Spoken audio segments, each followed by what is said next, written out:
For President Biden, one of his aims on this trip is to try and draw Japan and South Korea closer together and to try and get them to resolve their mainly historical differences in order to strengthen the alliance against China. What are the odds of that happening now with Prime Minister Kishida in Japan and also a new president in South Korea? Well, as you know, we have a very difficult problem with our neighbors, but that's always happened to this kind of dyad from across the world. But well, our relation is a combination of love and hatred, and it is going to be managed. And Biden has expressed to play a role in intermediating this difficult bilateral relation. That's fine.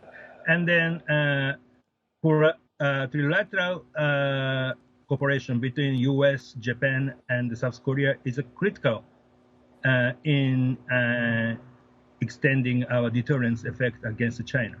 And this is a good diplomatic initiative to take.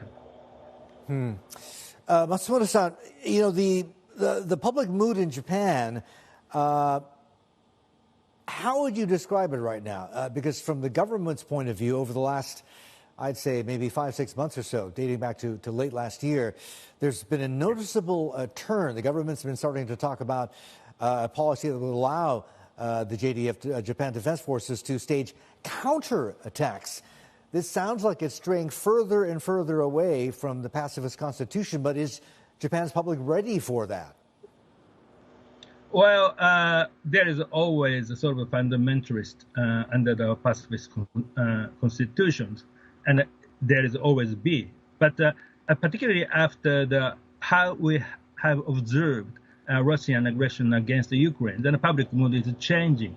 And if the Japanese government or Kishida, Prime Minister Kishida, is working toward a more realistic stance and with some beef up of our military budget and a more reasonable defensive weapons, I think overwhelming majority of the Japanese public is now getting ready to accept that, if not already ready to accept. And it takes maybe half a year to 1 year to change the public mood dramatically. Well, it all depends upon what's going on the Ukraine.